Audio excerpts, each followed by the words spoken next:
Combien de temps faut-il de disponible pour pouvoir s'occuper en fait d'un jardin comme celui-ci? C'est une question qu'on me pose souvent. Est-ce que je pourrais m'occuper d'un potager aussi grand si je n'ai que le dimanche après-midi, par exemple? Cultiver beaucoup de légumes, est-ce que ça prend beaucoup de temps pendant l'année? J'ai envie de vous dire, ça dépend. À mon sens, ça dépend vraiment de ce que vous attendez de votre potager. Est-ce que vous avez envie d'un potager pour vous faire plaisir le dimanche après-midi et retrouver du temps dans la nature avec vos enfants, avec votre famille? Ou bien est-ce que c'est parce que vous avez envie vraiment d'une relative autonomie? Et je dis bien relative puisqu'on s'entend, on n'est jamais tout à fait autonome. Donc, en fin de compte, combien de temps ça prend vraiment de s'occuper de ce jardin? En ce qui nous concerne, l'objectif c'était vraiment d'aller vers une relative autonomie, donc de cultiver un maximum de légumes le plus longtemps possible sur la saison, de pouvoir les conserver et donc du coup c'est sûr qu'on avait besoin d'une certaine surface. On n'est quand même pas allé trop loin, on n'a pas fait du maraîchage non plus. Vous voyez que nos bandes en fait sont en forme d'arc de cercle. On me dit souvent, est-ce que tu passes ta vie dans ton jardin? En fait non.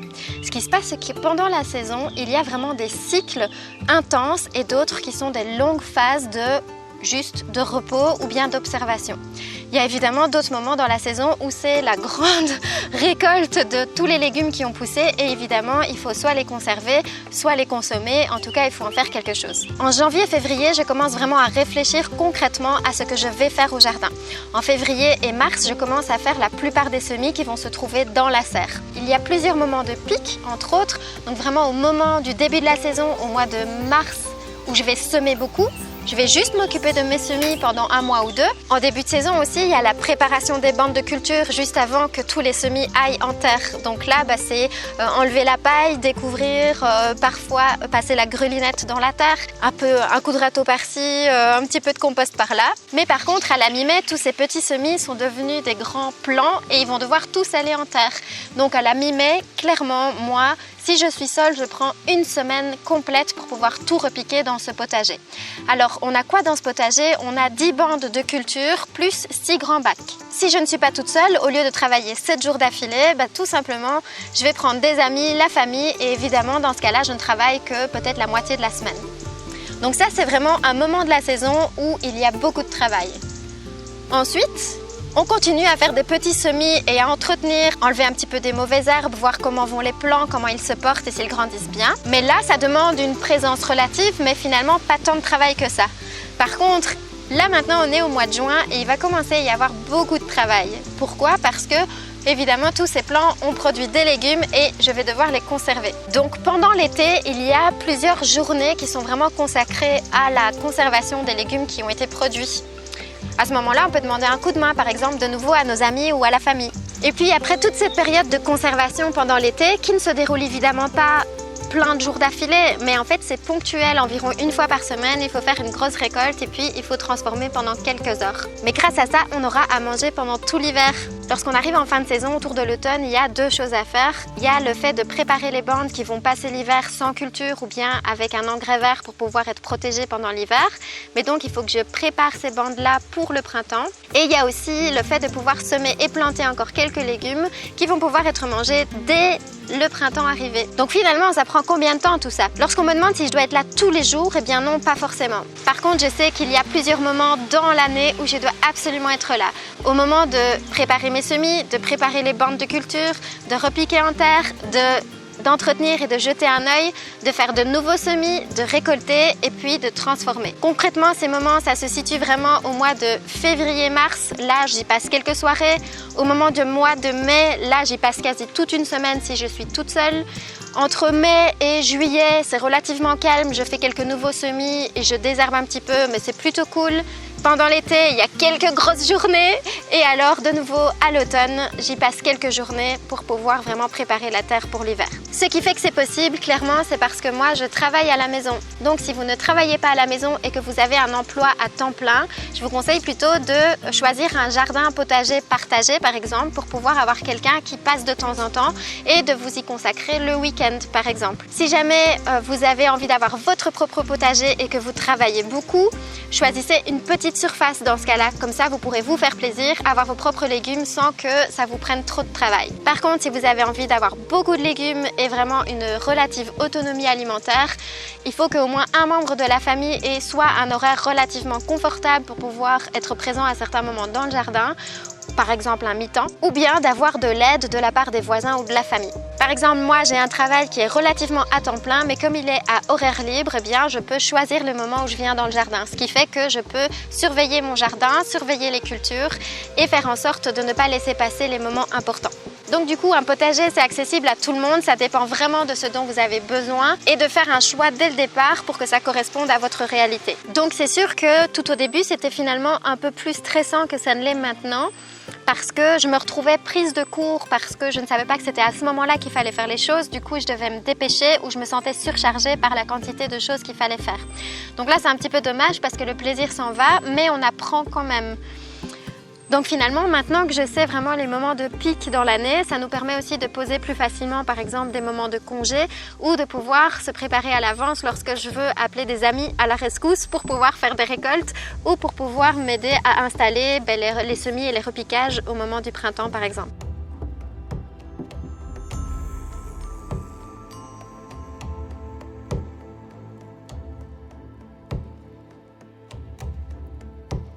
Mais finalement, pendant la semaine, je travaille comme vous, sauf que moi je travaille à la maison.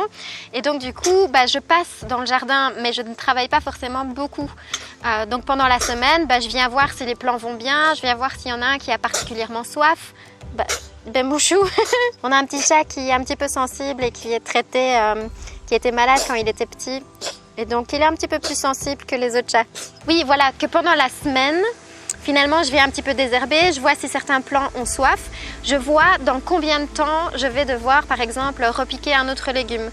Donc, quand je vois qu'un légume arrive sur la fin de vie, qui va être pouvoir récolter et manger, je sais que dans une semaine ou deux, à cet endroit-là, je vais repiquer autre chose. Et donc, c'est pile poil le bon moment pour faire un semis. Un semis dans mes plaques, dans les tables amarrées. Donc, ça prend pas beaucoup de temps à ce moment-là, évidemment, puisque je me dis, ok, par exemple, j'ai besoin de 12 salades à ce moment-là. Pour cet endroit-là et donc je vais aller tranquillement en une petite demi-heure semer les 12 salades dont j'ai besoin, mais finalement cette semaine-là j'ai pas forcément fait beaucoup plus. Par contre, là ça commence à devenir beaucoup plus sportif quand il faut vraiment repiquer beaucoup de choses en même temps. C'est le cas du mois de mai justement. Et du coup, c'est là que j'ai envie de dire que c'est vraiment comme une création au complet quand on est à la mi-mai, juste après les Saintes Glaces justement, puisqu'il a fallu prévoir en amont tous les légumes qu'on a envie d'avoir, en tout cas pour ce moment-là. Et il y a un petit peu un deuxième cycle le mois d'après, avec certaines variétés qui ne pouvaient pas encore attendre, qui ne pouvaient pas encore être mis en terre trop tôt.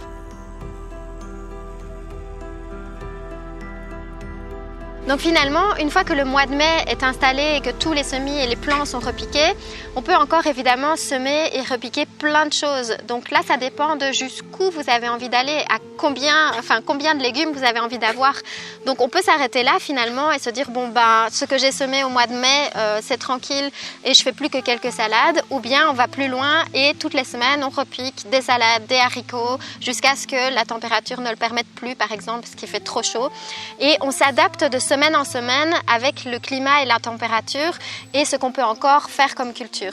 Donc moi j'essaye de faire un juste milieu, c'est-à-dire que je fais pas du maraîchage, donc j'ai pas besoin d'envisager de cultiver à fond la caisse tout le temps, mais c'est quand même un souhait d'avoir un maximum de légumes. Mais j'ai quand même un boulot et finalement je peux pas y passer mes semaines entières non plus, on s'en doute. Ce qui fait que j'essaye d'optimiser. J'essaye de me dire que lorsque je suis passée dans le jardin et que je vois les semis qui pourraient encore être faits, je vais essayer de les regrouper. Ça va, oui. Je vais essayer de les regrouper. Donc lorsque je suis passée dans le jardin et que je vois qu'il y a plusieurs légumes qui pourraient être semés en plus, je vais essayer de les regrouper à la fin de la semaine. Je vais me dire, ok, je vais faire autant de salades, autant de betteraves, autant de ceci et de cela. Et comme ça, le dimanche après-midi, j'ai fait quelques heures de potager sans trop me charger, puisque la semaine, souvent, je fais autre chose. Mais si jamais c'est vraiment nécessaire, eh bien, pendant la semaine, je vais pouvoir caser une après-midi au potager si je vois qu'il en a besoin. Par contre, c'est sûr que si je ne travaillais pas autant, entre guillemets, en plus sur les choses qui me passionnent aussi, je pourrais cultiver plus que ce que je ne cultive. Je pourrais optimiser davantage entre les rangs, etc. Je ne vais pas jusque-là simplement parce que pour l'instant, ça me convient de cultiver la quantité qu'on a. J'aimerais un petit peu plus, mais forcément, comme je vous dis, il y a quand même une priorité aussi, c'est de pouvoir faire mon job sur le côté. Mais c'est clairement un atout et une facilité d'avoir un job qui se fait à la maison. C'est clairement, ça facilite les choses puisque même si j'avais un mi-temps hyper fixe ou un 3/4 temps hyper fixe, ça pourrait être compliqué en fonction du moment vraiment où le jardin a besoin. Après, je pense que ça s'adapte justement si vous avez un petit coup de main peut-être de la part d'une voisine, un ami ou quelqu'un de la famille. Alors vous donnez du coup vraiment une quantité d'heures là comme ça. Très honnêtement, j'ai noté pendant toute l'année, j'ai noté à chaque fois que j'y vais, il faudrait que je fasse un total un jour. Si jamais vous allez sur ma plateforme Ton premier potager nourricier, je vais mettre le lien ici en dessous de la vidéo. J'ai un tableau Trello sur lequel je mets tous les semis que je fais et sur lesquels je partage en fait vraiment à quel moment je vais dans le jardin. Ça vous donnera une idée en fait un peu de mon agenda, c'est-à-dire parfois j'y passe une journée entière, parfois juste une demi-heure. Alors c'est pas pour que vous montrer ma vie privée en entier sur le Trello, mais simplement pour vraiment se faire une idée hyper concrète de combien d'heures j'y passe. J'ai pas encore fait le total, mais j'ai tout noté. Allez, à quelques demi-heures près, hein, vous vous en doutez, il y a quelques fois où je suis allée une demi-heure au potager et je ne l'ai pas noté. Mais globalement, vous avez une idée réelle du temps que je passe dans le jardin. Donc, celui qui un jour a envie de faire le total, n'hésitez pas.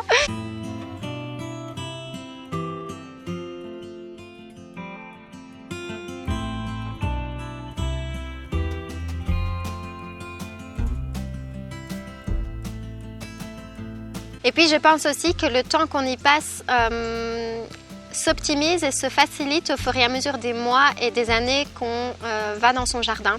Moi au début c'était un peu une catastrophe parce que comme je ne connaissais rien, tout me prenait du temps. Tout prenait du temps parce que je ne savais pas ce que je devais semer avant-après, ce que je devais cultiver avant-après. Je ne suis pas évidemment encore ultra avancée, mais par contre c'est beaucoup plus facile aujourd'hui parce que de mémoire, je sais facilement ce qui va venir ensuite ou bien je sais combien de temps un légume va rester en terre dans la saison, plus ou moins. Par contre, c'est clair que j'essaye pas de retenir toutes ces informations-là. Je me suis fait un petit tableau assez facile avec les 4 grandes familles que je fais en rotation. Ça aussi, c'est sur la plateforme Ton premier potager nourricier que vous pouvez télécharger gratuitement. J'ai tout ouvert pour toute la saison 2020 en fait, les tutos que je fais, les petites fiches, etc. Le Trello, j'ai tout ouvert. Donc il suffit de mettre une adresse mail et vous pouvez, en tout cas pour tout 2020, y accéder tel quel.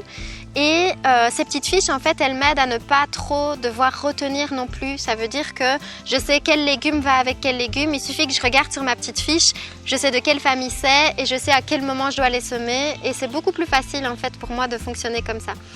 Et pour me faciliter encore plus la tâche, un peu comme un enfant, j'ai fonctionné vraiment avec des images. Donc j'ai carrément imprimé, imprimé, je sais c'est pas super écologique mais ça devient super écologique pour le reste de l'année. J'ai imprimé mes petits légumes et je fais mon plan de culture en fait de manière visuelle parce que j'étais entourée de beaucoup de maraîchers et de beaucoup de professionnels en fait du jardin, de la culture, etc. Et pour moi, c'était compliqué en fait de fonctionner sous forme de tableau Excel. Je le fais encore au moins une fois pendant l'année, mais c'est difficile pour moi de visualiser et de continuer à prendre du plaisir en fait pendant la saison en fonctionnant avec un tableau Excel. Après, si on veut vraiment optimiser à fond et cultiver beaucoup plus, je pense que ça devient vraiment nécessaire d'avoir un vrai plan de culture comme celui-là, même si de toute façon, très honnêtement, dans la réalité, il faut s'adapter tout le temps. Donc, pour moi, j'ai fonctionné de manière visuelle. Ça veut dire que j'ai découpé les petits légumes, j'ai ma petite fiche avec les 4 familles, les couleurs et quoi va avec quoi et quoi vient avant ou après quoi. Et du coup, grâce à ça, avec mes petites images de légumes, comme les enfants, comme un puzzle, en me référant à cette petite fiche qui est aussi sur la plateforme, je pose mes petits légumes sur la bande numéro 1, la bande numéro 2, la bande numéro 3 et puis En fonction de la réalité, je me balade dans le jardin, je me dis ok, à partir de telle date, plus ou moins, il faudra que je change parce que je vais récolter ce légume-là et je vais pouvoir mettre autre chose. Et donc je fais mon calendrier grâce à ça, c'est-à-dire que 2 semaines ou 3 semaines avant, je vais semer ce qui va venir à la place et je vais les semer dans des poquets ou dans mes speed trays, donc les plaques de culture, dans les tables à marée du coup, ce qui fait que quand ce sera le bon moment, j'ai plus qu'à récolter et puis j'ai plus qu'à repiquer ce que j'ai déjà semé quelques semaines avant. Donc en fonctionnant pour moi de manière visuelle comme ça, c'est plus facile pour moi finalement de voir mon jardin comme un grand dessin plutôt qu'un tableau Excel parce que je trouve ça compliqué ou en tout cas énergivore de se dire ok, dans une semaine machin de telle date à telle date. J'ai bien conscience que lorsqu'on est maraîcher, c'est nécessaire de fonctionner avec un plan de culture et un calendrier hyper précis. Mais quand c'est un peu son propre potager, c'est sûr que si on veut des légumes en plus grande quantité, il faut prévoir son coût. Mais je pense qu'on peut se faciliter la tâche. Donc du coup, ces petites fiches et tout ça, bientôt ce sera un vrai jeu de société. Il est en préparation. Donc je me réjouis de pouvoir un jour vous le proposer. Un espèce de jeu de société de plan de culture du potager. En attendant, la version, on va dire PDF, boum comme ça. Oh, une grenouille! Vous pouvez déjà la télécharger, c'est vraiment juste les 4 fiches de la façon dont je fais mes rotations et les petits dessins des légumes si ça vous aide aussi de fonctionner. J'ai le chat qui court après la grenouille. Si ça vous aide aussi de fonctionner en mode visuel en fait, plutôt qu'en mode tableau Excel. Donc tout ça, ça me facilite vraiment le temps dans l'année et comme je disais, ce qui se passait au début, c'est que je perdais énormément de temps juste à réfléchir ou à lire ou à chercher l'information parce que je ne connaissais pas. Donc si vous débutez complètement, peut-être que ce principe de fiche pourra vous aider parce que du coup, vous ne devrez pas réfléchir dans un premier temps ou beaucoup moins.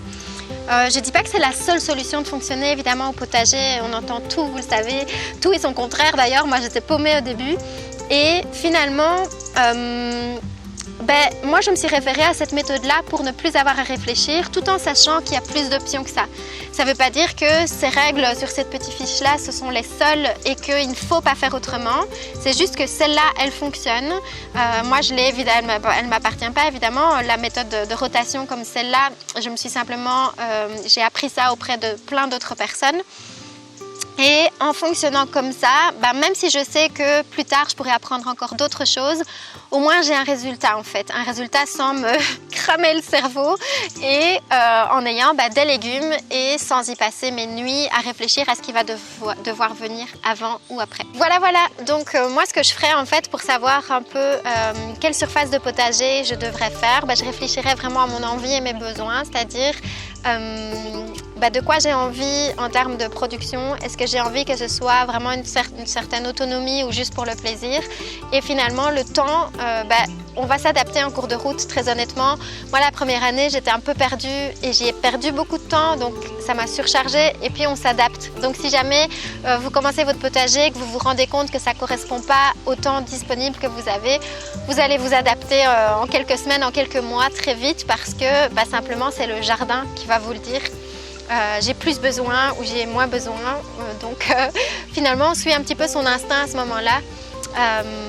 Mais ce qui est certain, c'est que imaginez être dans un travail à temps plein à l'extérieur, plus avoir des enfants, plus un potager avec une autonomie complète, relative, c'est pas possible. Voilà.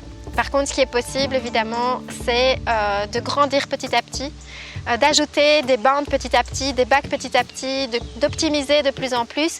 Et moi, c'est plutôt là que j'en suis aujourd'hui. C'est OK, maintenant que je sais ça, je passe à l'étape suivante. Et finalement, la surface, elle n'a pas tellement changé. C'est juste qu'au départ, j'étais débordée. Maintenant, ça commence à être plus chouette. Et maintenant, je peux optimiser. Voilà, amusez-vous bien donc au jardin.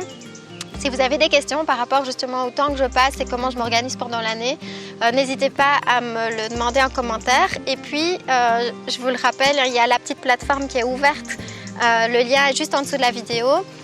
Ton premier potager nourricier, c'est offert toute l'année 2020. Je ne suis pas une professionnelle, comme je le disais, vous savez, ça fait 4-5 ans que je fais mon jardin. Mais par contre, je sais que ça fait pas si longtemps justement que j'étais pure débutante et les questions que je me suis posées, j'avais du mal à trouver les vraies réponses. Donc je pense que justement, je vous parle beaucoup plus comme une ancienne débutante d'il n'y a pas si longtemps et peut-être que ça vous aidera à commencer plus facilement. Je vous partage ce qui se passe un peu en temps réel, les moments où je fais les semis. Alors, parfois j'ai un petit peu de retard entre le moment où j'ai filmé et le moment où je poste, simplement parce que le temps est compté comme tout le monde. Mais en tout cas, par exemple, tout ce qui va être posté cette année, pour l'année prochaine, vous aurez l'entièreté de ce qui vous permettra en fait d'avoir votre premier potager, que ce soit au niveau de la terre, des semis, de l'entretien et de la récolte et puis de la conservation. En tout cas, avec les connaissances que j'ai là maintenant, là où j'en suis aujourd'hui. Et forcément, l'année prochaine, j'aurai encore appris d'autres trucs et je les rajouterai dedans. Pour moi, en fait, c'est qu'il y a vraiment soulagé les choses en termes de temps consacré au jardin. C'était de ramener le plaisir, de ne pas trop se prendre la tête et de se fier à une seule méthode. Et puis, on s'améliore avec le temps, évidemment. Salut, salut!